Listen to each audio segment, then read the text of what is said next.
মধ্যপ্রাচ্য যুদ্ধ পরিস্থিতির উত্তাপ দেশের জ্বালানির তেলের বাজারে রেশনিং পদ্ধতিতে তেল বিপণনে ভোগান্তি বেড়েছে সাধারণ মানুষের। শনিবার মধ্যরাতেও রাজধানীর পাম্পগুলোতে গ্রাহকদের দীর্ঘ লাইন।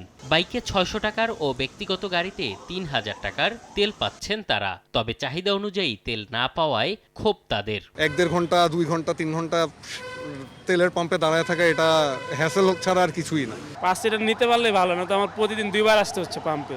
আর আমি যে একবার ফুল ট্যাঙ্কি করতে পারতাম, আমার ৩-৪ দিন আসা লাগতো না। কয়েক ঘন্টা যাবত লাইনে দাঁড়িয়ে আমরা ফুয়েল পাচ্ছি না, এটা কেন হবে? সবাইকে তেল সরবরাহের কথা জানান পাম্প কর্তৃপক্ষ, যার কারণে বিক্রি করতে হচ্ছে সীমা নির্ধারণ করেই। তেল আসলে কালকে থেকে আমরা দেবো।